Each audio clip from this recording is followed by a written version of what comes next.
அனைவருக்கும் வணக்கம். ஆனந்தி கஃபேக்கு உங்களை அன்புடன் வரவேற்கிறேன்.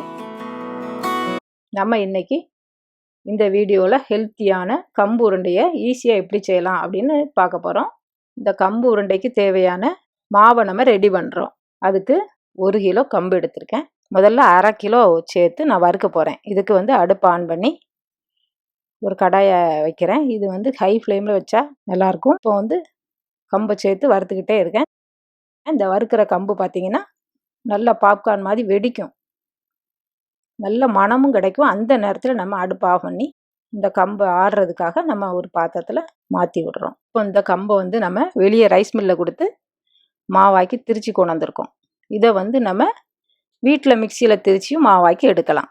ஒரு பாத்திரத்தில் 2 கப்பு கம்பு எடுத்து சேர்த்துருக்கேன். இதுக்கு 1/2 டீஸ்பூன் ஏலப்பொடி சேர்த்து எடுத்து வச்சுருக்கேன். இன்னும் நம்ம இதுக்கு ஒரு இனிப்பு சேர்க்கணும். அதுக்காக 150 கிராம் கருப்பட்டி கட்டி இல்லாமல் நல்லா தட்டி ஒரு பாத்திரத்தில் போடுறேன்.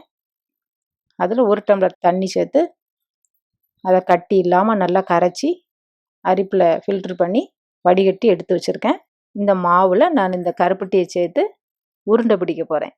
கையில் நம்ம எப்படி பிடிக்க வருதோ அந்த அளவுக்கு நம்ம கொஞ்சம் கொஞ்சமாக சேர்த்து இந்த கம்பு உருண்டையை பிடிக்கணும். நம்ம இதுக்கு ரொம்ப ஈரப்பதம் கொடுக்காம இந்த லட்டு உருண்டையை பிடிச்சோம்னா இது கூட 2 நாள் ஆனாலும் கெட்டு போகாமல் நமக்கு இருக்கும்.